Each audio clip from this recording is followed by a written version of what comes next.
pour avoir une idée, il faut avoir une rupture. Il faut avoir un esprit, entre guillemets, subversif.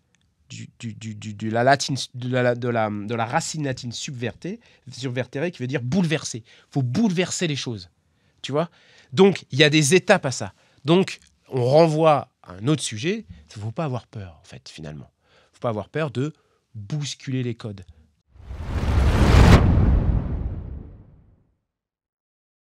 Bienvenue sur Nexus. N'hésitez pas à trouver le dernier en kiosque, le seul magazine qui dénonce la capture de l'État et qui dénonce l'oligarchie en France.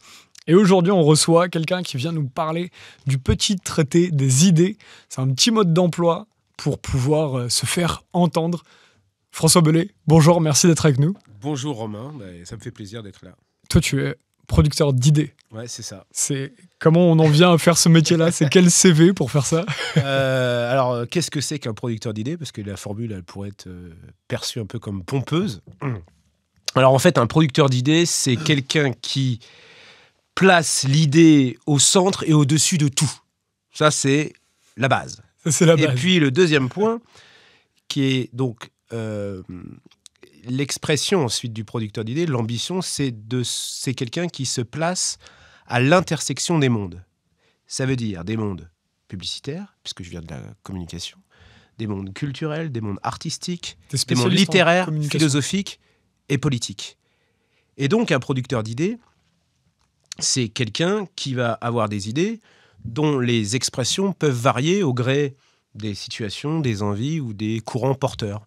Et donc, avec cette casquette de producteur d'idées, j'ai eu l'opportunité ou la chance, je ne sais pas comment on peut dire ça, effectivement d'écrire 5 livres, notamment sur la société du spectacle, ou plutôt la nouvelle société du spectacle, des analyses sur la communication ou le trop-plein de communication dans la sphère politique, des romans qui plutôt s'apparentaient à des dystopies sur le monde des réseaux sociaux et de l'image, là encore une fois, mais cette fois-ci numérique, ou même des jeux de société. J'ai fait aussi des expositions, des concerts, produit des disques. Et ce qui m'intéresse, c'est l'idée. C'est 1, sentir la société, comprendre l'époque. Et 2, fixer effectivement le moment dans lequel je suis. Voilà. Donc mes productions, entre guillemets, visent justement à pas forcément laisser une trace, mais marquer quelque chose, dire quelque chose. Qu'est-ce que le livre dit de mon époque ? Qu'est-ce que le jeu de société dit de son époque ? Qu'est-ce que la musique ou le concert ou l'exposition que je vais faire ou produire dit de son époque ? Voilà ce qu'est pour moi un producteur d'idées et quelle est mon ambition et qu'est-ce qui m'anime. Pour tous ceux qui ne connaissent pas François Bellet, le jeu de société que tu avais sorti juste avant les JO était passionnant, la traversée de Paris. Ouais. En fait, c'était une sorte de Monopoly où à chaque fois tu tombais sur des galères de métro, sur des rats dans Paris. Voilà, c'est ça. Tu dénonçais les pistes de vélo qu'on met maintenant, etc. Oui, les bouchons parisiens. Ouais, la traversée de Paris, c'était ça. C'était la réalité du monde. Ouais, ce qui m'intéressait, c'était de faire une photographie de l'époque. Et donc, sur la traversée de Paris, c'était pas un jeu pour faire un jeu, c'était de dire comment est-ce qu'on pouvait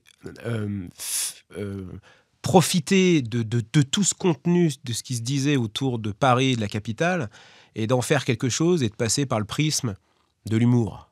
Et donc, le jeu se prêtait bien à ça.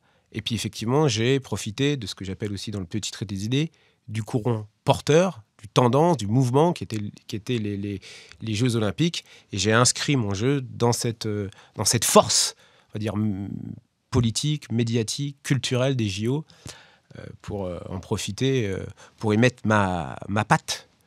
Et ça m'a amusé. Et alors là, aujourd'hui, tu reviens avec ce mode d'emploi pour se faire entendre. Quelle est l'importance pour toi aujourd'hui, déjà, de se faire entendre en 2025 ? Alors, il y a 2 choses. Le petit traité des idées s'adresse à tous ceux, d'abord, qui ont des choses à dire. Et je coupe, en fait, le monde un peu en 2. C'est-à-dire, d'un côté, ceux qui parlent, qu'on entend beaucoup. Et là, c'est un peu l'époque... Pas toujours des trucs à dire. C'est un peu l'époque du commentariat, du parola à tout va. Dans la politique, on pourrait parler des éléments de langage, du trop-plein de com', de l'apparition, tu vois. Et puis de l'autre côté, il y en a qui ont des choses à dire, parce qu'ils vivent des choses, et puis parce qu'ils ont aussi des choses à dire, des revendications, même de... Mais ces personnes-là, on les entend pas forcément.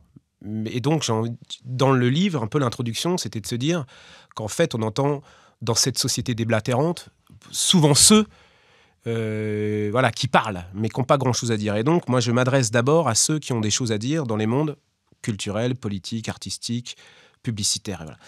Et donc, la question, c'est, et c'est toute la problématique du livre, c'est comment on se fait entendre dans un monde bruyant, dominé par les réseaux sociaux et la vidéo, dominé par les chaînes d'infos et le débat, et dominé par les deux échasses qui sont le clash et la polémique.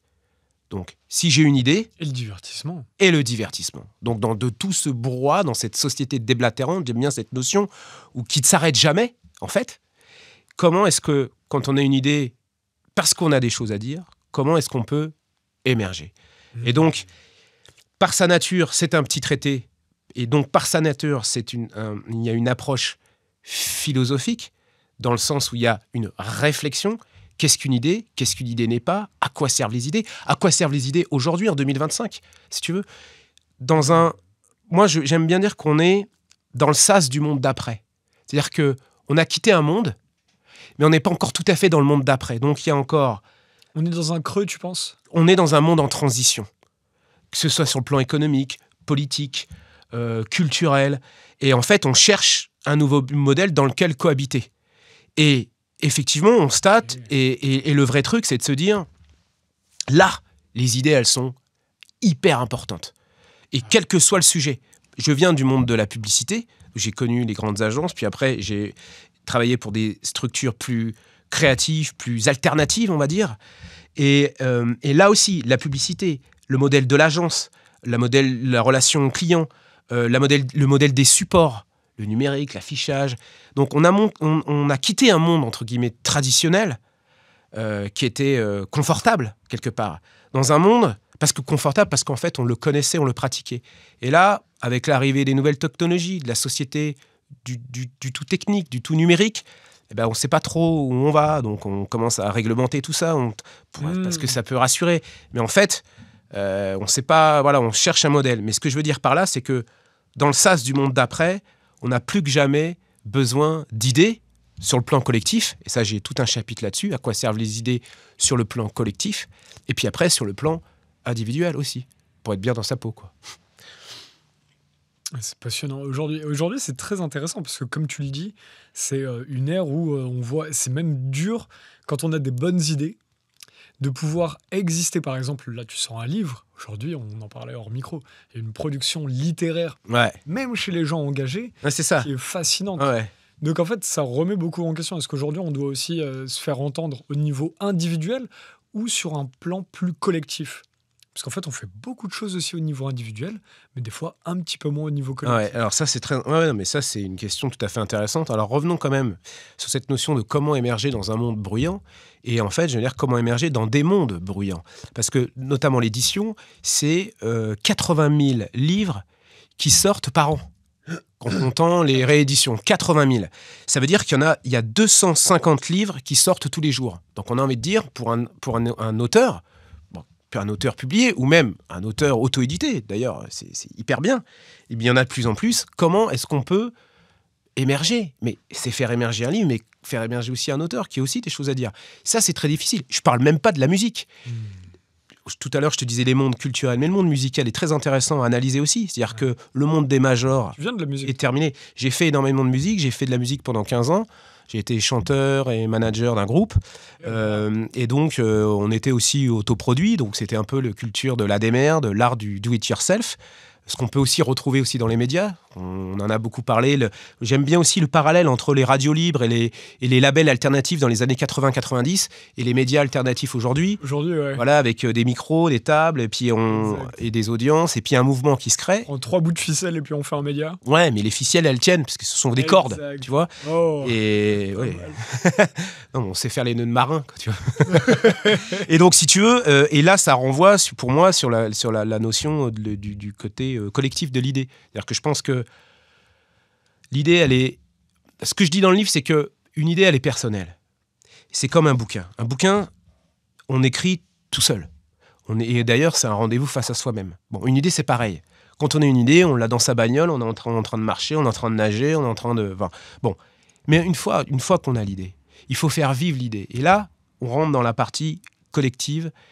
Et il faut que une idée, elle s'incarne, mais ensuite, il faut qu'elle puisse être être appropriée. Tu vois, que les gens s'approprient l'idée. Et là, on passe de l'individu au collectif et du jeu au nous. C'est pas toujours facile parce qu'on est quand même dans une société hyper individualiste, où souvent, bon, évidemment très narcissique, où effectivement l'ego prime beaucoup et le succès, c'est souvent le succès, pas forcément celui qui a eu l'idée, mais c'est celui qui va la vendre. Voilà. Donc, un peu comme moi, aujourd'hui, j'ai l'idée du bouquin, je me retrouve à incarner le livre. Mais c'est vrai, mais je pense que quelque part, on aurait beaucoup à gagner à avoir des idées collectives et peut-être à les faire vivre encore plus fortement collectivement, quoi. Complètement. C'est cash, comme tu vas pas par quatre chemins, parce que tu dis en même temps l'idée, il faut soyez adepte du détournement, tu dis faut pour incarner l'idée, faut parfois faut garder un cap. Ouais. C'est alors moi brut, je suis parti. Comme, Alors c'est assez brut. Alors en fait, je suis parti du principe que je suis tombé sur un chiffre assez intéressant qui dit que le temps de lecture moyen d'un adulte par jour, c'est 16 minutes. Temps de lecture. Temps de lecture moyen par jour pour un adulte, c'est 16 minutes. Et donc, je me dis... le temps d'écran, tu m'as dit tout à l'heure. Et le temps d'écran, c'est 3h40. Wow. Et donc, je me dis, moi, si j'ai la chance d'avoir un lecteur qui prend mon livre et puis qui le feuillette, j'ai 16 minutes, grosso modo. Bon.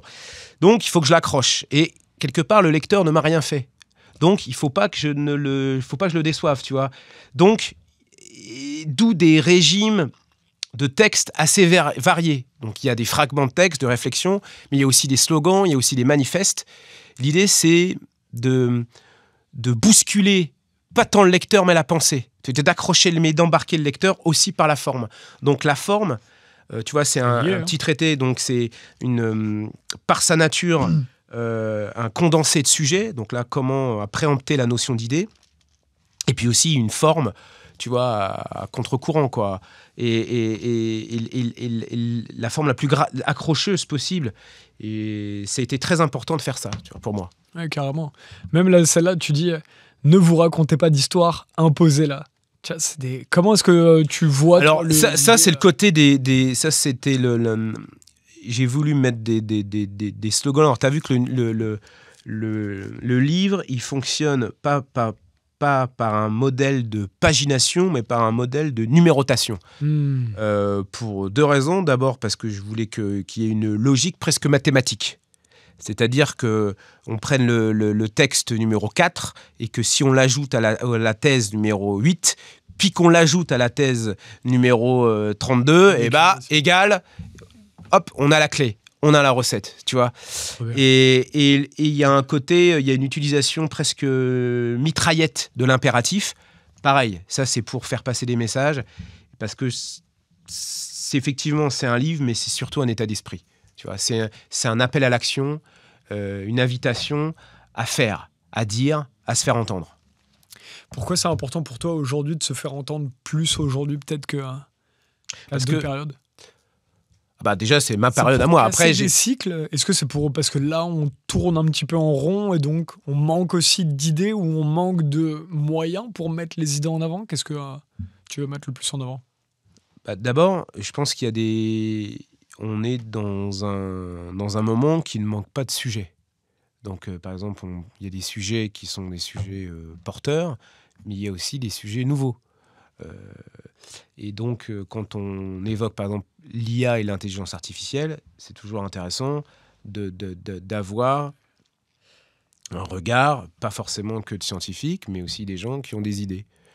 Donc moi, je prends position sur l'IA. Je ne suis pas là pour ni donner de leçons, ni pour réglementer, ni pour lancer une révolution dite ludite à coup de masse, tu vois, contre la machine. Mais c'est de dire, face à cette société technicienne, face effectivement aux algorithmes, à l'IA, qui avancent jour en jour. Qu'est-ce qu'on peut faire? On peut déjà essayer de gagner, rester maître des idées et d'avoir un peu comme on dit au cinéma, le final cut, quoi. C'est-à-dire que c'est moi qui contrôle la machine et pas l'inverse. Parce que si l'homme, de mon point de vue, ne pense plus, ne réfléchit plus, mais il est réduit au stade de la machine. Voilà. Donc bon, l'IA, après, il peut y avoir d'autres sujets, les libertés individuelles, tous les sujets qui sont aujourd'hui pas nouveaux, mais qui sont avec les lunettes de 2025, nécessitent de se faire entendre, ou en tout cas nécessitent d'ouvrir la porte, donner le micro à ceux qui ont des choses à dire. Et ce livre, effectivement, est un manuel pour comprendre, mais aussi structurer ces idées. Pour les structurer, pour pouvoir les raconter, c'est ça. Pour pouvoir les raconter. Et après, j'explique qu'est-ce qu'une bonne idée, comment on vend une idée, l'importance, effectivement, on a parlé de l'incarnation d'une idée, de raconter une histoire pour entre guillemets, pas pour vendre son idée, pour pouvoir la maintenir en vie, en lui donner une chance, en fait. C'est ça. Et de comprendre comment, on parlait de matrice, mais comment le système est organisé et comment la matrice, elle est installée pour pas passer à côté, quoi. Et de jouer de ça. Et de comprendre les règles du jeu, en fait. C'est là où c'est intéressant, c'est que vu qu'on n'a jamais appris, tu vois, nos parents ne nous l'ont pas appris, l'école nous a pas appris à structurer nos idées, t'as vite fait d'arriver à 20 ans, 30 ans, même et après à te laisser faire jusqu'à 40 ans, 50 ans, sans jamais structurer ta manière de penser pour l'expliquer aux autres. Exactement. Ça peut bloquer en société le fait de défendre des points à soi, que ce soit des idées politiques. Ouais, bien sûr. De dire, nous, on est sur un média alternatif, voilà pourquoi on fait ça. On n'est pas là pour se faire de l'argent, au contraire, alors là, on en perd énormément. Par contre, on est ici pour défendre une lucidité sur le monde. Mais si tu n'arrives pas à la structurer et à l'expliquer au monde, tu te fais broyer par tout le système actuel. Ouais, bien sûr. Donc c'est là où c'est fascinant de pouvoir te lire aujourd'hui. Ouais. Et alors, la base, c'est que, et je vais faire la passerelle avec ce que tu disais, c'est que j'ouvre le livre sur ce qu'est une idée. Bon. Et d'abord, je commence par dire ce qu'une idée n'est pas. Une idée n'est pas une émotion, l'idée n'est pas une opinion, et l'idée n'est pas une logorée, puisqu'on est encore dans cette société, je te dis, déblatérante, tu vois, qui est dominée par le commentariat. Bon. Alors, qu'est-ce qu'une idée? Et ça, c'est important, parce qu'une idée, il y a deux racines dans le mot idée. Il y a idea, qui est la racine latine, qui veut dire forme, image, apparence. Bon. Et puis si tu creuses, tu arrives à la racine grecque, qui veut dire, et la racine grecque du mot, idéen. Idéen, ça veut dire voir. Et c'est là où c'est intéressant, parce que une idée, pour moi, une idée, c'est une vision. C'est une façon de voir. Et donc, pour moi, une idée, c'est une façon de voir les médias. C'est une façon de voir la littérature.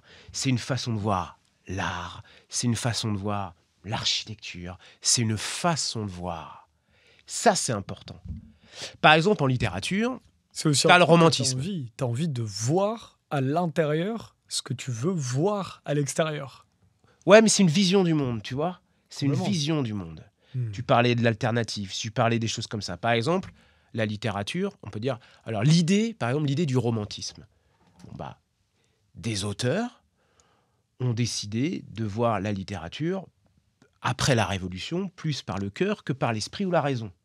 C'était une idée de voir, mais ils avaient une vision comme ça. Bon, le monde, l'impressionnisme, par exemple, c'était une façon de voir la peinture, la nature, par le mouvement, tu vois.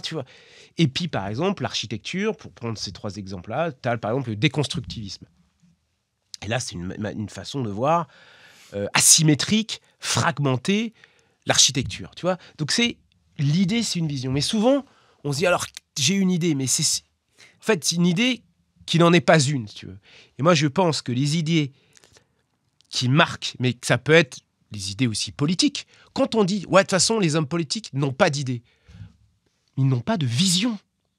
tu vois, du vivre ensemble. Tu peux apprendre des thèmes. Je sais n'importe quoi, tu vas dire, on va dire les 3 thèmes, je sais pas, logement, sécurité, tout. Quelle est la vision d'eux? Et c'est ça la question qu'il faudrait dire. Quelle est votre façon de voir, tu vois? Là, c'est intéressant. Parce que dans la vision, c'est du long terme. Et pour avoir une vision, il faut... déjà, là, c'est plus politique. Alors, pour avoir une vision, il y a des étapes. Et là, je raconte comment on peut arriver à l'idée. Comment on a des idées. Comment on a une vision. Pour avoir une idée, il faut avoir une rupture. Il faut avoir un esprit, entre guillemets, subversif. De la racine latine subvertere, qui veut dire bouleverser. Il faut bouleverser les choses. Tu vois? Donc, il y a des étapes à ça. Donc, on renvoie à un autre sujet. Il ne faut pas avoir peur, en fait, finalement. Il ne faut pas avoir peur de bousculer les codes. Tu vois? Donc, de bousculer notre entourage aussi. Évidemment. Bousculer le système ou l'écosystème, le marché. Tu vois ce que je veux dire?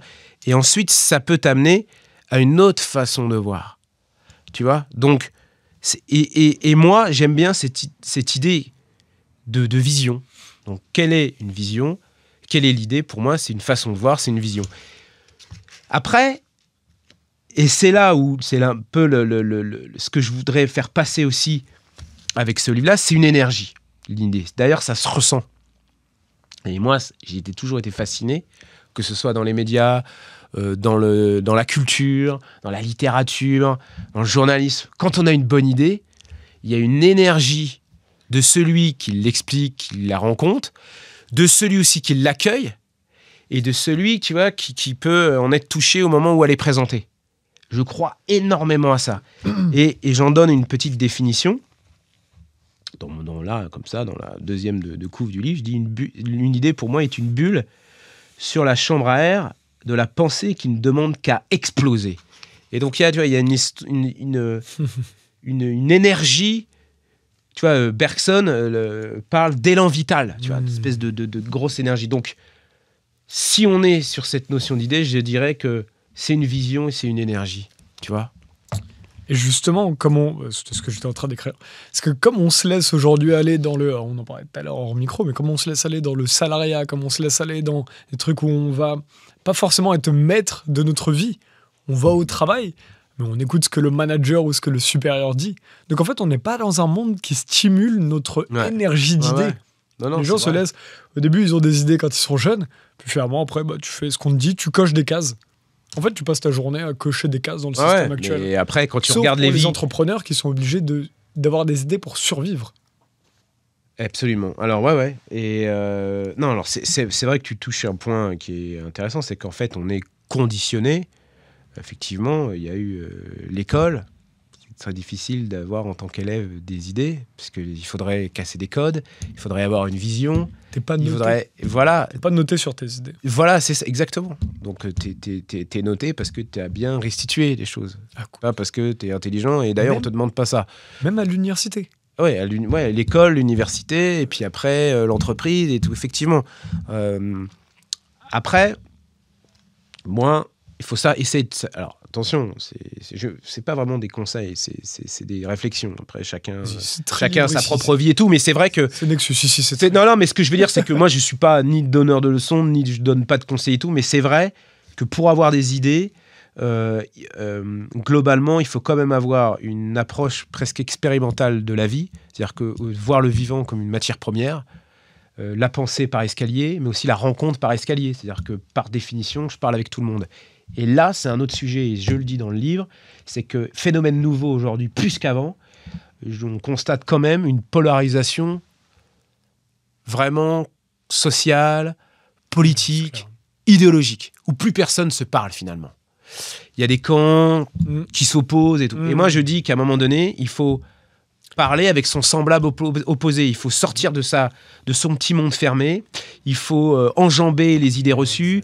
Et c'est comme ça qu'on a des idées. Et on se pourrit sur les réseaux.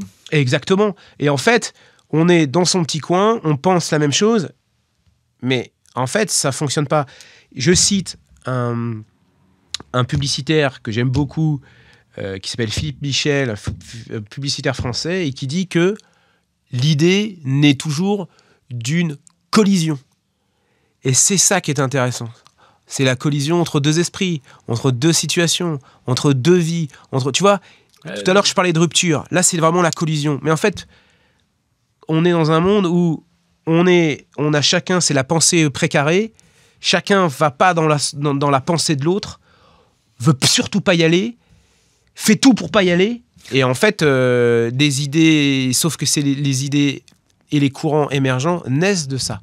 Donc, approche expérimentale de la vie, et surtout, moi je constate ça, c'est que, on le voit bien sur les réseaux sociaux, on parle du débat, mais il n'y a pas de débat. Enfin, moi je dis le débat, c'est un vrai truc marketing pour dire on va faire un débat, parce qu'en fait, on va faire un clash. C'est comme ça qu'il faudrait plutôt présenter. Et ça devient un truc marketing. Mais voilà, c'est pour moi, j'ai écrit un texte sur le débat comme format roi de l'époque spectaculaire, où c'est vraiment ça. D'abord, c'est le format low cost. On prend une table, on met 4 personnes ou 2 personnes et puis on fait le clash polémique. On prend un sujet porteur bien cristallisant, bien polarisant, si j'ai envie de dire. Et puis après, on laisse... Voilà, c'est la nouvelle arène médiatique. C'est du pain et des jeux. Et voilà, c'est du débat, et du pain et du débat, quoi. Mais au fond, qu'est-ce qu'il en ressort? Jamais rien. C'est pas le but. Le but, c'est le moment.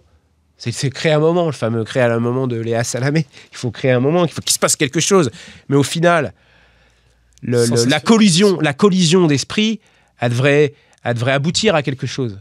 Mais en fait, le but de ça, c'est pas ça, en fait. C'est le débat, c'est ce qui se passe à ce moment-là pour le spectacle, mais sauf que l'idée est derrière. Et moi, je pense que quand je me présente en disant que j'aime me placer le plus possible à l'intersection du monde, des mondes, c'est pour ça.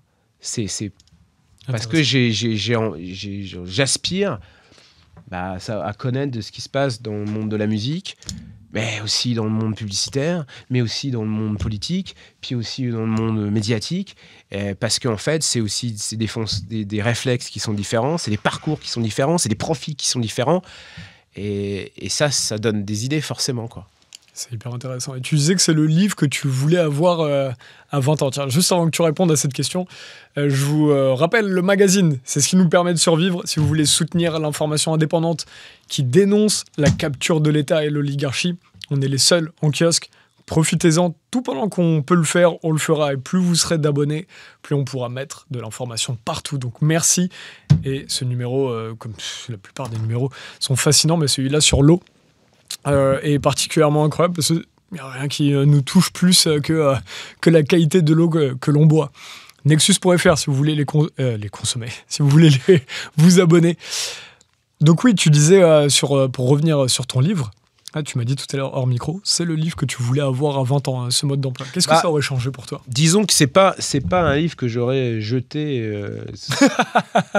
D'abord, ça fait une différence. D'abord, c'est un livre que j'aurais facilement gardé parce qu'il a un côté effectivement pratique. Donc, il peut se mettre dans la poche d'un jean, dans un sac. Effectivement, en plus, c'est quelque chose de court. Donc on peut se dire que le premier abord, c'est assez jaune, donc c'est assez attractif, attrayant. Tu vois, là, je suis en train de te vendre le livre dans sa forme. Non, mais et donc dans le fond. Voilà. Et alors le fond, ouais, parce que en fait, d'abord, c'est un processus. Donc, je propose au lecteur de suivre le cheminement d'une idée, de l'origine jusqu'à sa vente. C'est un livre qui puise effectivement son inspiration et son expérience dans plein de disciplines. C'est un livre qui s'appuie énormément sur d'autres livres. Donc là, il y a 20 ans de lecture, en fait.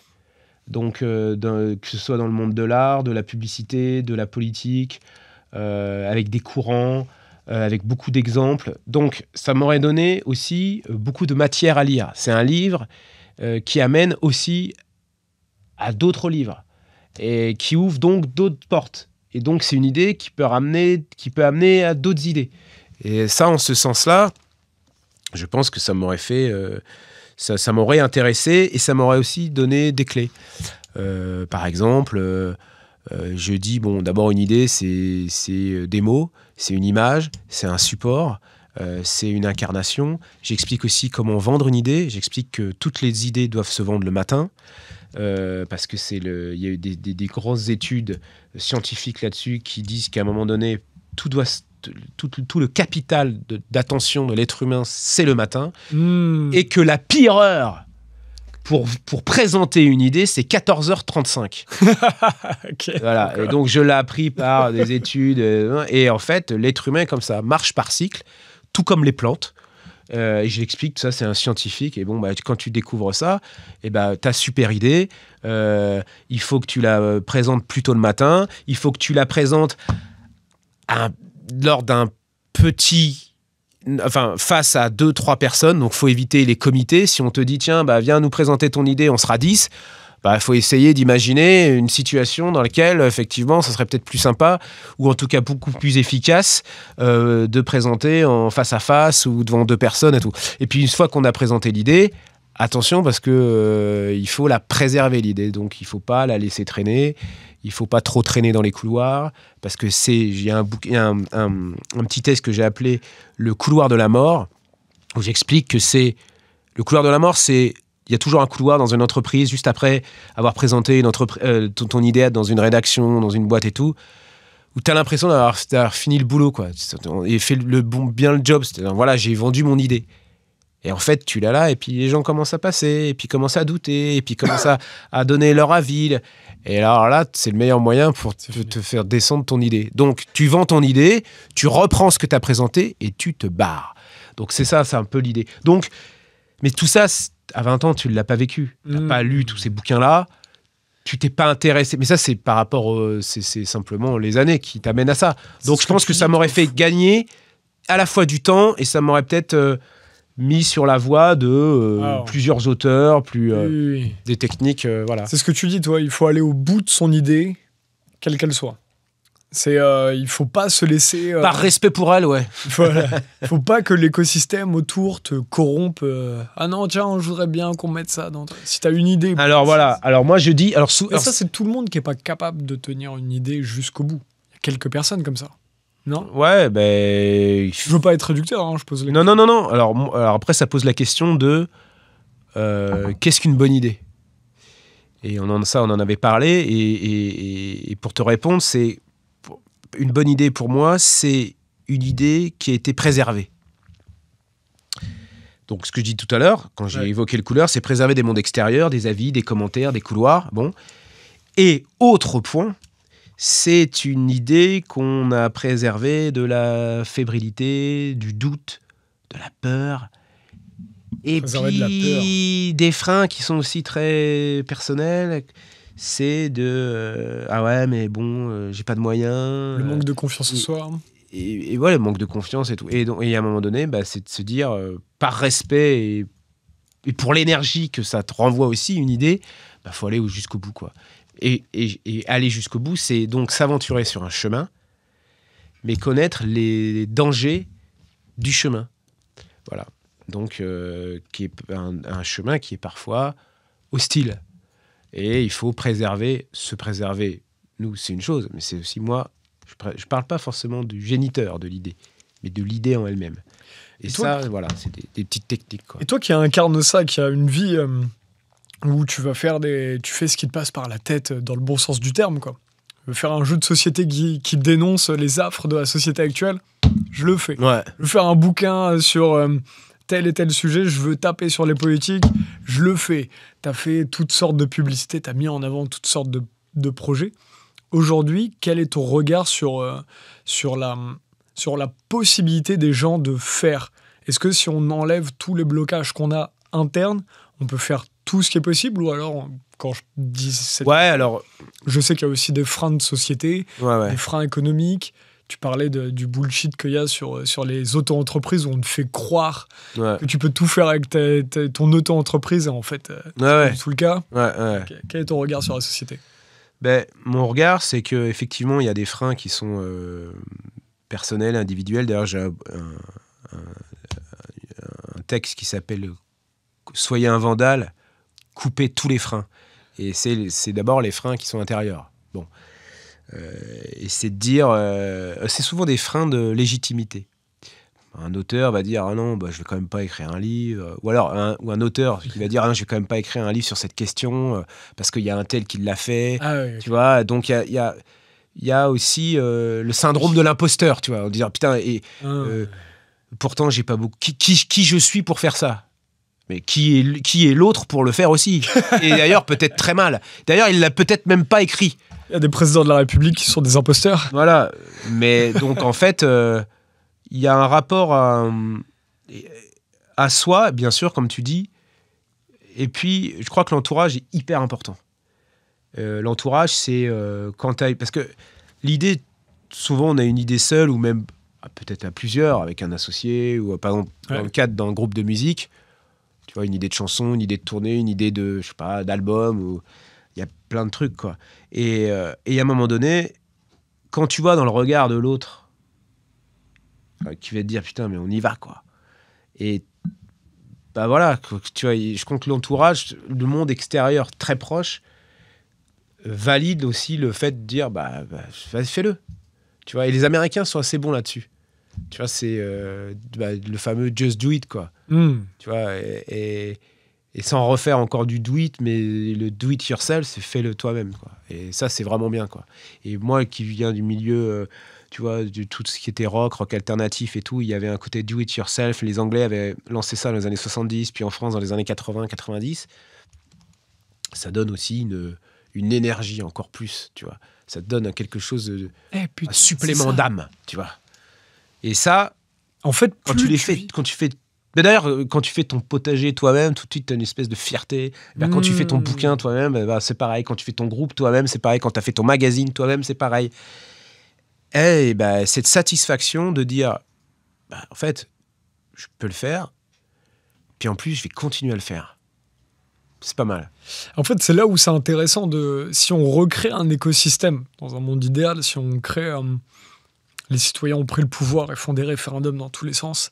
Et on recrée une forme d'éducation publique ou d'éducation populaire, comme on veut.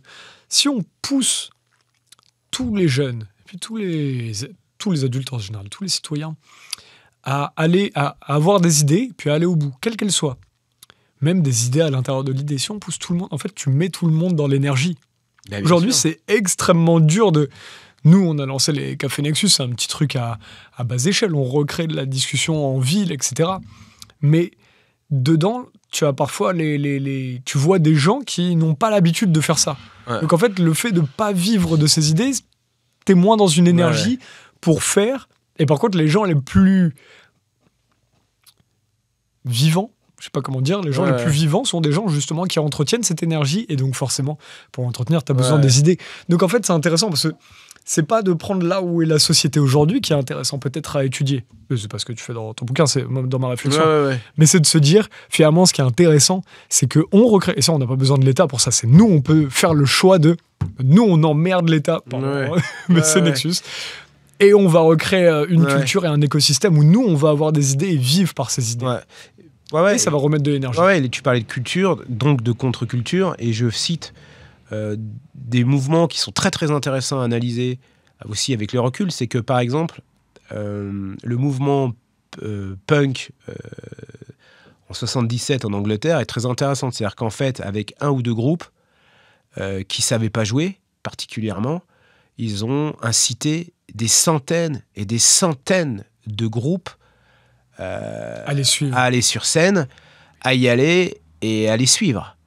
Et je me souviens, et je cite, alors c'est marrant parce que je cite des grands philosophes, et je cite aussi un fanzine anglais qui s'appelle Sideburns, qui a, dans son premier numéro en 1977, tu vois, un truc de découpe, de papier. Donc je te parle de do it yourself. Moi j'aime beaucoup l'esthétique du fanzine. Tu vois, c'était photocopié, noir et blanc, tu vois, avec des typos. C'est très très esthétique, c'est très très beau. Et puis c'est très fait maison, quoi, si tu veux. Mais il y a une énergie déjà visuelle du truc. Et à l'époque, il y avait une sorte de petite, pas de pub, mais c'était de dire, et c'était à l'époque, et je le cite, c'est tu fais un accord, tu fais un deuxième accord, tu fais un troisième accord, ça y est, t'as monté un groupe. Donc, tu vois, il y a un côté, en fait, tu peux le faire. Et en fait, il y a 3-4 groupes, mais qui ont incité des milliers de jeunes Britanniques à faire un groupe, à ce que les gamins montent des fanzines, montent des labels, aillent dans les concerts. Et donc, il y a eu toute une contre-culture, un mouvement de jeunesse et une énergie, si tu veux. Je te parlais de vision. Le punk avait une vision de la musique, tu vois. Après, ou même une non-vision, tu vois. Quand c'est le no-future, c'est un non. Mais c'est une façon de voir aussi l'époque, la société. Mais tout ça pour te dire, c'est que à l'époque, tu peux avoir des fers de lance qui peuvent faire bouger les choses, inciter, créer des mouvements, franchement, avec pas grand-chose, quoi. Parce que même si on dit que Malcolm McLaren, que les Sex Pistols, c'était un groupe un peu les premiers boys band et compagnie, il y a eu énormément de groupes à côté, que ce soit les Clash, les Damned et tout, qui ont porté ce mouvement et qui ont incité des gens à monter tout un tas de groupes. Et je te parle de ce mouvement-là qui a après donné énormément de entre guillemets de sous-courant, quoi, tu vois, de courant alternatif, tu vois, derrière. Donc et en fait, moi j'aime bien faire le parallèle aussi avec les médias, on va dire alternatifs. Ouais, carrément. Et quand j'entends alternatif, c'est que c'est pas forcément que sur le web, en fait, mais c'est, je veux dire, pas un média, ça peut être aussi. Ça, c'est pas sur le web. Voilà, exactement. Non, mais ce qu'on dit, on dit les médias alternatifs. En fait, l'alternatif, c'est presque, c'est fait soi-même, quoi. C'est avec peu de moyens, peu de trucs. Il y a une pensée à contre-courant, mais il y a aussi une façon de. Je le fais. C'est le fameux do it yourself, quoi. On retrouve l'énergie, on la retrouve là aussi, tu vois. Qu'on le fait. YouTube ou même d'autres formats comme ça qui peuvent faire penser à ce mouvement-là, et puis des gens qui peuvent influencer d'autres, tu vois, qui peuvent peut-être ensuite monter leur truc. Carrément. Donc, et quelqu'un qui est bloqué dans sa vie, dans son travail, où là il nous écoute et il dit purée, moi je suis comme ça. Finalement, en fait, je me rends compte, effectivement, je fais que cocher des cases. Je vais au taf de 8h à 17h, là. Je fais ce que mon boss me dit de faire. Je vais bouffer à midi, je reviens à 14. Comment qu'est-ce que tu lui conseillerais pour péter ça? Parce qu'il ne peut pas péter ça dans son taf, il ne peut pas quitter son taf demain. Attention, après, il y a le retour du réel, c'est-à-dire que... Ouais. Mais qu'est-ce qu'il peut faire? Tout ça, il y a aussi une famille, il y a des crédits, la société, elle te tient aussi, tu vois. La vie, elle te tient. Vie d'énergie. Ouais, non, mais c'est le résistant aujourd'hui, c'est ça. C'est celui qui peut déjà prendre conscience de tout ça et puis qui garde intacte son énergie. Mais c'est extrêmement difficile. C'est là où c'est marrant dans la société actuelle. Parce que les gens pensent que c'est genre, c'est comme ça, je fais comme le voisin. C'est un choix. Ouais. C'est un choix de faire comme le voisin. T'es pas obligé. Si on grossit le trait, t'es pas obligé d'avoir des gosses. Ouais, c'est vrai. Si on grossit le trait, t'es pas obligé d'avoir un CDI. C'est vrai. Tu peux le quitter demain, ton CDI. Ouais. On parlait tout à l'heure avec Lazare qui réalise l'émission aujourd'hui, qui est photographe. Il connaît ça. On connaît en fait toutes les personnes qui ont des idées. Forcément, ton idée, elle foire. T'as investi, peut-être que tu vas perdre de l'argent. Il y a des allocations aussi pour survivre. T'as toujours un moyen de survie, finalement, dans la société. Ouais. Et on en revient à ce que tu dis, ce que tu disais tout à l'heure. Que finalement, à quel point c'est nous-mêmes qui nous bloquons. Parce que les gens disent non, j'ai pas eu le choix. Il y a eu une certaine crise il y a pas longtemps. Non, j'ai pas eu le choix. Non, on a toujours le choix, en fait. T'as toujours le choix. Non, t'as toujours le choix. On dit pas que c'est dur. Ah, mais de toute façon, l'entrepreneuriat, mais je dis ça avec un petit E, quoi. C'est pas l'entrepreneuriat à l'américaine. L'entrepreneuriat, c'est simplement j'entreprends des choses. J'entreprends de monter une conférence, par exemple, sur un thème. Bon, j'entreprends. Et moi, tu vois, j'ai toujours pensé que... Et ça, vraiment, j'ai toujours pensé que ceux qui étaient à féliciter, c'était celui qui organisait et qui entreprenait le truc. Par exemple, le mec qui va faire une conférence, c'est pas l'invité, la star. Ah non, jamais. Moi, j'ai toujours cherché celui qui organisait la conférence parce que c'est lui qui fait vivre le truc. Ah bah oui. Qui a invité, qui a organisé le truc. Bien sûr. Et moi, je te dis ça parce que le planning. J'ai fait de la musique, j'ai moi-même organisé des concerts à l'époque. Et en fait, celui qui prend les risques, celui qui passe un temps dingue pour faire la communication, pour aller chercher la salle, le truc, qui prend les risques, qui prend souvent... qui fait la billetterie. Mais oui, il se prend toutes les emmerdes, souvent perd de l'argent. c'est du temps extraordinaire, c'est du temps de sacrifice parce que pendant ce temps-là, bah, il faut. Le guitariste, il arrive à la fin. Non, mais tu vois. Ouais. Et donc, moi, je dis que celui qui entreprend, qui va monter une conférence, qui va inviter quelqu'un pour vendre son bouquin et tout, celui qui a félicité, celui qui a salué, c'est celui qui est au départ de l'idée, tu vois. Et moi, je trouve que ça, on le dit pas assez en fait.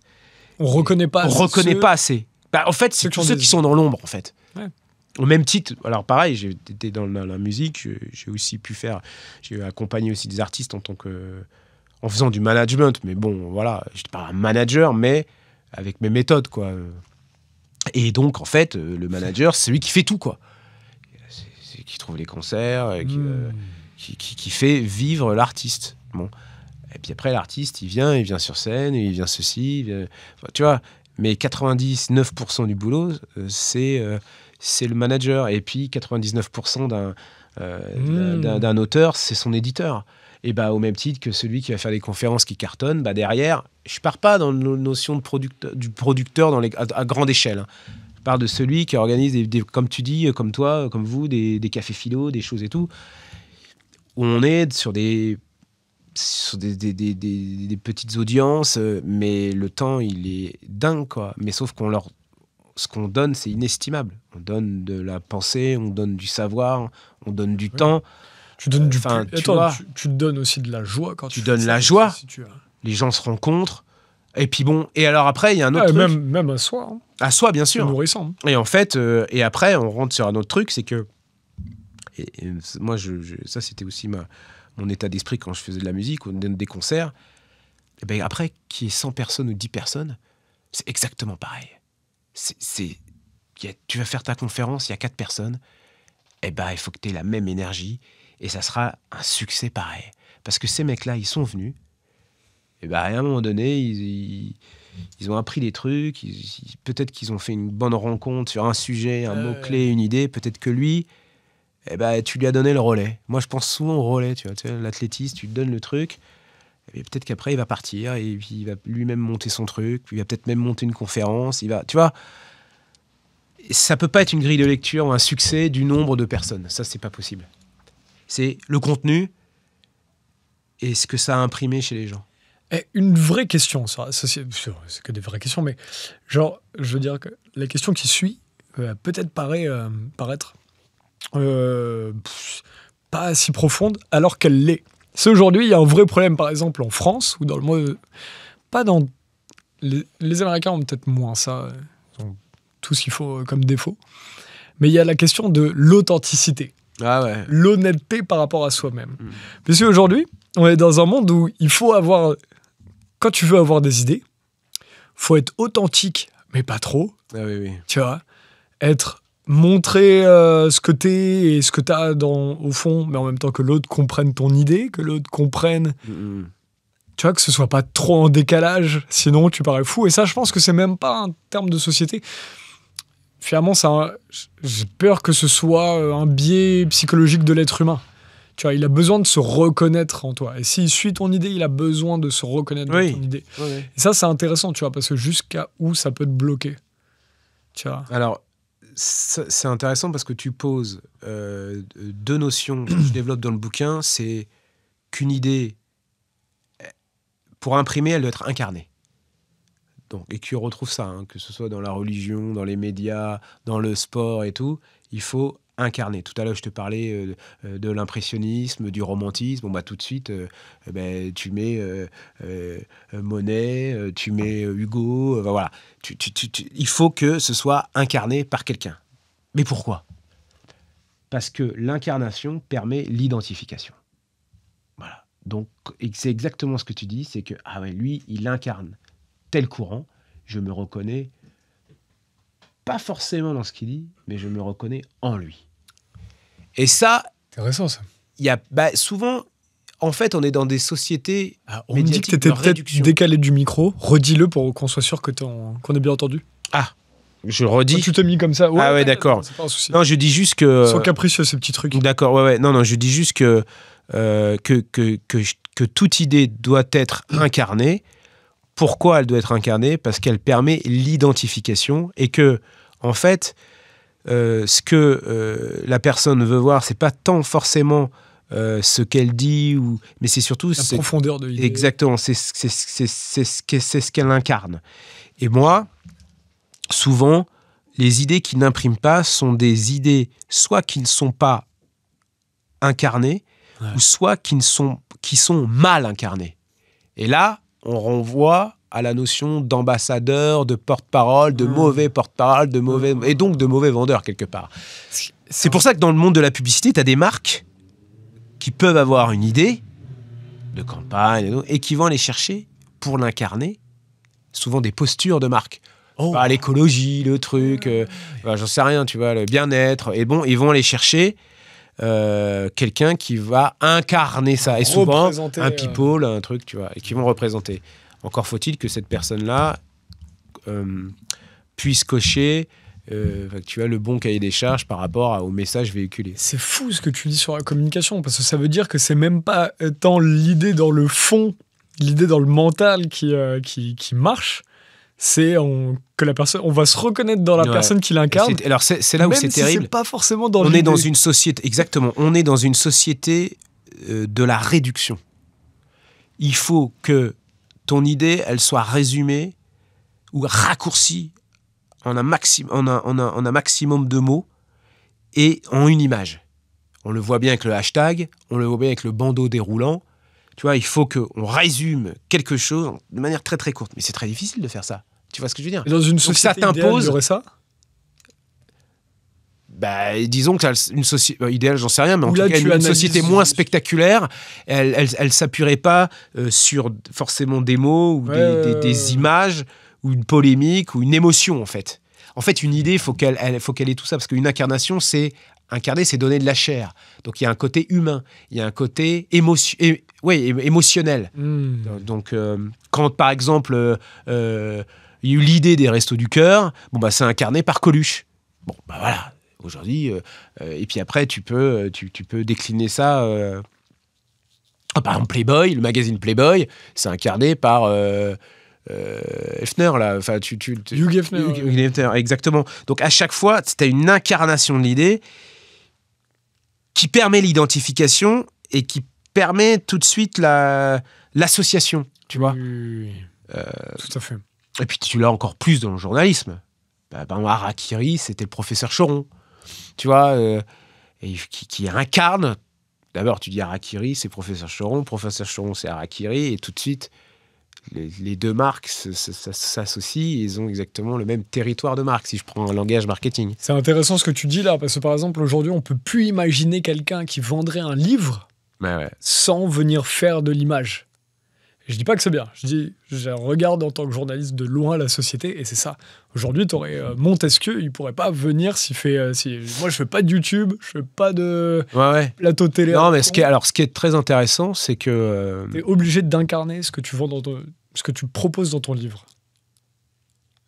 T'es obligé de faire le service après-vente. En plus. Oui, mais alors ça renvoie à ce que je dis dans le bouquin, c'est la logique, c'est le diktat de l'apparition permanente. C'est-à-dire qu'en fait, on demande aux gens d'apparaître tout le temps, d'apparaître en photo, d'apparaître en story, d'apparaître faire du live, d'apparaître en commentaire. Aujourd'hui, je suis assez stupéfait de voir que les philosophes de notre temps sont des philosophes médiatiques qui passent leur temps à commenter l'actualité du matin au soir. Je veux dire, pour moi, un philosophe, c'est quelqu'un qui met en perspective, mais dont on attend l'apparition, l'interview avec... tu vois, il n'y a plus de désir, en fait. On voit tout le temps, et tout le temps les mêmes. Tu vois ce que je veux dire ? Un philosophe, comme le politique d'ailleurs, moi je suis pour... Et en fait, ça renvoie à un autre truc, c'est qu'il n'y a plus... Il y a plus la place du mystère dans nos sociétés. Tu vois ? Donc, c'est-à-dire le mystère, c'est... Quand j'entends mystère, c'est la rareté. C'est-à-dire que, par exemple, la star de cinéma, on a envie de la voir en vacances, on a envie de la voir ce qu'elle mange la veille, où elle va. On sait tout, on voit tout. Le politique, c'est pareil. L'artiste, c'est pareil. On veut voir ce qu'il y a au fond de son atelier. Et en fait, il n'y a plus de place. Pourquoi le mystère ? Il n'y a plus de place parce qu'en fait, il n'y a plus de... En fait, on désire plus, on a tout de suite. Je sais pas, on pourrait se dire qu'un philosophe, avant d'analyser, avant de prendre la parole, il a besoin de temps. Peut-être même 6 mois, peut-être même 1 an, peut-être même 3 ans. Et j'ai envie de me dire, qu'est-ce que ça serait qu'un philosophe aujourd'hui qui pourrait faire une interview par an, par exemple? Moi, je pense qu'elle aurait énormément de valeur parce que sa parole, elle serait attendue. Pareil en politique. On a un président de la République ou même des ministres. Encore ferait, il reste des philosophes. Ouais, mais il y a l'attente. Il y a plus d'attente. Il y a une. Mais tout ça, ça participe, pour revenir au sujet, au spectacle, à l'incarnation, à l'image. Il faut voir la personne, quoi.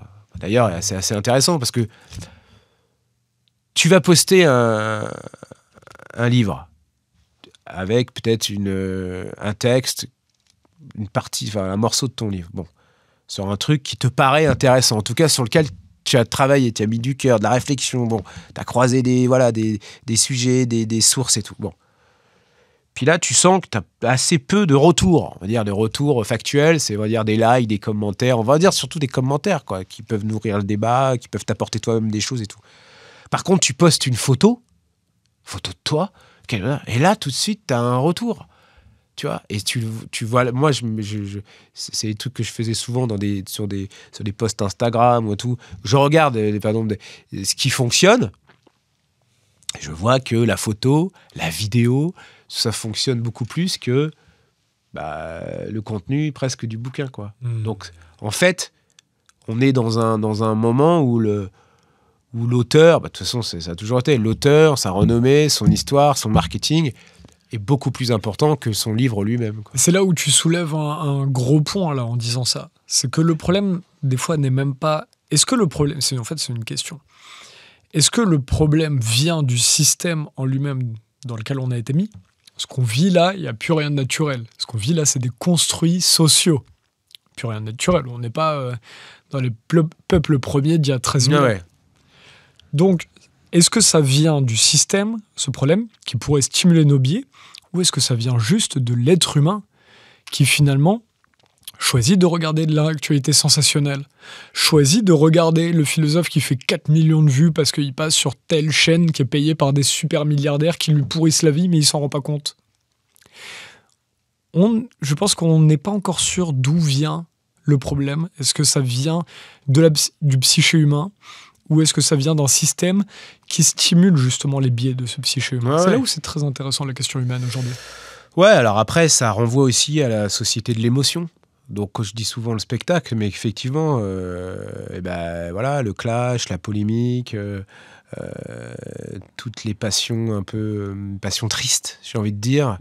Le pathos, voilà, ça excite, ça fait vendre du papier, ça booste des émissions. Les leviers sont connus, et puis après, tout le monde s'engouffre là-dedans. Bon, et donc, mais ce que je dis dans le livre, c'est qu'à un moment donné, il faut jouer de ça. C'est-à-dire qu'on ne peut pas changer le système, en tout cas pas tout de suite, pas tout seul, mais il faut, comme dans les sports, comme les arts martiaux, il faut utiliser la force de l'autre et s'inscrire dans ces courants-là et profiter des forces. Et ça, c'est important, c'est-à-dire connaître les règles du jeu et donc jouer effectivement de la réduction, jouer de la polémique, jouer du clash, jouer de l'histoire qu'on raconte, jouer sur ces leviers-là, du storytelling, pour pouvoir, avec les mêmes armes, imposer ses idées, ou en tout cas leur donner de la chance d'exister. Voilà. Carrément. On arrive vers la fin de cet entretien, mais alors on ne peut pas partir sans parler de ton rapport à la machine. Ouais. Tu en parles beaucoup dans le livre, et ça fait forcément écho sur aujourd'hui, la période où énormément de gens utilisent l'IA. ChatGPT, ça doit exister depuis 3 ans, je crois. Comme ça, je n'ai pas regardé dans mes notes. Et les gens l'utilisent beaucoup pour des tâches petites. Il y a cet auteur qui avait une belle phrase qui disait « Moi, j'ai envie que l'IA serve à faire ma vaisselle et mon linge, pour imager, pendant que je puisse faire de l'art. Le problème, c'est quand l'IA se met à faire de l'art et que nous, on en vient à faire juste le linge et la vaisselle. » Donc aujourd'hui, quand on regarde les idées, quand on regarde l'IA, il y a beaucoup de penseurs, même l'autre jour, on a fait un atelier constitution avec Étienne Chouard qui était fascinant, qui propose justement de réécrire la constitution de nous-mêmes. Lui, il utilise l'IA, par exemple, pour penser, pour brainstormer. Ouais. Tous les journalistes, on brainstorm avec l'IA d'une certaine manière pour confronter ces idées. Qu'est-ce que tu penses de ça? L'IA est très intéressante, par exemple, pour compléter. Ouais. En fait, elle est très intéressante pour tout, parce qu'elle est très intéressante pour brainstormer, pour vérifier, est-ce que tu as oublié un truc dans ton papier? Bien sûr. Qu'est-ce que tu penses de truc? Ça te processe. Ça a une disponibilité incroyable. Bien sûr. Tu peux refaire relire ton papier à 1h du mat. Bien sûr. Comme ça. Donc, on en revient au biais humain. Ouais. C'est à quel moment est-ce que l'être humain va laisser... En fait, finalement, c'est beaucoup mieux que moi, donc je laisse la machine penser. Ouais, mais en fait, il y a plusieurs trucs là-dedans. C'est que déjà, je pense que... Qu'est-ce que t'en penses, toi? Il faut pas... Alors, moi, de mon point de vue, faut pas lutter contre, entre guillemets, le sens de l'histoire. C'est-à-dire qu'à un moment donné, la technologie, elle est là. C'est comme si je te disais, maintenant, tu vas plus sur Google. L'IA fera plus de recherche. Tu vois, il y a un moment donné, ce sont des outils techniques. C'est comme, le smartphone. 2, j'ai Internet, Google. Aujourd'hui, tout le monde travaille avec un smartphone. Tout le monde travaille à des réflexes de Google pour aller choper des articles, pour aller faire des recherches. Qui va aujourd'hui dans les bibliothèques? Non, mais on pourrait dire ça. Bon, voilà, il faut... Complètement. Tu vois, donc, on peut ni faire le smartphone, le numérique, l'Internet, et maintenant l'IA. Bon, alors l'IA, il y a plusieurs trucs. Tout à l'heure, je t'ai parlé, pour avoir des idées, il faut rentrer en collision. Ouais. Et donc, moi, je dis, effectivement, il faut le prendre comme un super assistant et tout, mais il ne faut pas hésiter aussi à aller en collision avec lui. Pour pouvoir, là, c'est chercher une rupture, un point de friction entre la machine et l'homme. Pour qu'il se passe quelque chose. Tu peux toi-même avoir une idée en challengeant, en allant contre l'IA, tu vois, dans des conversations, des choses, on peut complètement avoir soi-même des idées, être créatif dans la façon de lui poser des questions, la façon de dialoguer avec la machine. Donc, je pense que, c'est un outil, on ne peut pas faire sans. 2, il y a une manière presque expérimentale de jouer avec la machine. Tout à l'heure, je disais qu'en fait, il fallait avoir une approche expérimentale de la vie. Il faut aussi avoir une approche expérimentale de la machine pour essayer d'en sortir quelque chose, de la matière. Bon, 3e point, là, je reviens à l'authenticité du créateur. Et ça, faut le garder. Et c'est ça qui va faire, à mon avis, toute la différence. Pourquoi? Parce qu'aujourd'hui, l'IA, ça se voit, parfois, mais surtout, ça se ressent. Et quand je vois souvent dans la musique des gens faire des pochettes de disques ou même des montages avec l'IA, c'est lisse. Il n'y a rien de créatif. Il y a une patte IA. Il y a une école, il y a un esthétisme IA. Il y a peut-être même une école de pensée IA. Tu vois, il y a un truc. Et moi, je pense que ce qui va faire la différence, c'est qu'on peut s'appuyer sur la technique. Mais il y a l'authenticité qu'il va falloir garder derrière, et c'est l'authenticité du créateur. Donc, l'esclave, la machine, elle reste une exécutante, tu vois. Et je pense que quand on est là, on garde l'esprit créateur, géniteur de l'idée. Sinon, la valeur ajoutée du créatif, même à titre personnel, il n'y a plus absolument aucun intérêt. Donc, mais on arrive dans un monde... que je disais tout à l'heure, on est dans le sas du monde d'après. On n'est pas encore tout à fait dedans, c'est tout à fait nouveau. Les réflexes, on est dans la phase expérimentale, dans le sens où on teste, on s'amuse.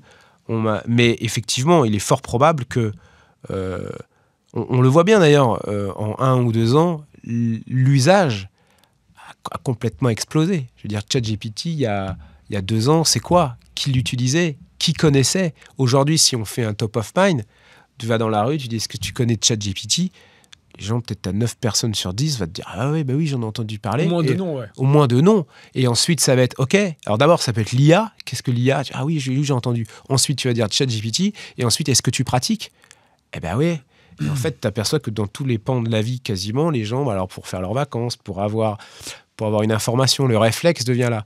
Maintenant, c'est la créativité, quoi. Et je pense que les idées, il y a un côté qui nous distingue encore, j'ai envie de dire, de la machine, c'est les sentiments, le ressenti, l'émotion, le vécu. Un mec qui va avoir une idée quand il a 40 ans, 50 ans de vie passée, de blessures, d'expérience, bon, bah, il a quelque chose en lui. Il a une rage, tu vois, il a un truc, il a une matière. La machine, elle n'a pas vécu tout ça. Elle est juste logique. Tu vois, elle est juste logique. Elle va récupérer des données algorithmiques, des choses, et elle va te proposer quelque chose. Mais toi, et puis, l'IA, bon, je le dis à un moment donné en m'appuyant sur que ce soit Léonard de Vinci, Andy Warhol, des gens qui ont eu Galilée, des gens qui ont eu des idées, ils les ont eu souvent de manière fugace par un flash. Ça se décide pas. Il y a un moment donné, on accumule un stock de matière, d'expérience, d'impression, d'émotion. On a un background presque empirique. Et à un moment donné, il y a un flash qui arrive et on se dit « Putain, ça y est, j'ai une idée. » Là, je la note. Alors que l'IA, on va la solliciter, c'est « Bon, bah, donne-moi une idée. » Donc, c'est un peu le tout venant. Et moi, je crois que le cerveau humain, il est câblé pour avoir des idées fortes, encore plus fortes que la machine aujourd'hui. C'est très intéressant ce que tu dis là. Parce que, tu vois, par exemple, même nous, on évolue dans un... Je parle du média alternatif, là. On évolue dans un monde où c'est tellement des sujets sensibles, tu vois, qui remettent en question ce qu'on vit aujourd'hui. Ouais. Le narratif médiatique, le narratif politique, le narratif officiel. Et donc, du coup, ce qui est extrêmement intéressant, c'est... Tu vois, nous, on était allés dans d'autres boîtes avec des journaux. Je suis allé au tribunal pour défendre ça. Donc, il fallait des fois qu'on se pose la question de est-ce qu'on doit avoir une parole lisse? Tu vois, est-ce qu'il y a certains trucs qu'on doit faire attention à ne pas dire? On a reçu des invités qui ont été condamnés. Sur des micro-trucs, des problèmes de guillemets, tu vois, dans leurs ouvrages. Donc, ce qui est très intéressant, c'est... Mais en même temps, le travail intellectuel, on est tellement, tu l'as dit, 80 000 ouvrages. Édité, réédité. Il y a tellement d'idées, il y a tellement de trucs. Tu peux pas te souvenir. Tu vas te souvenir de François Bellet pour une idée qu'il a eue parmi la multitude. Bien sûr.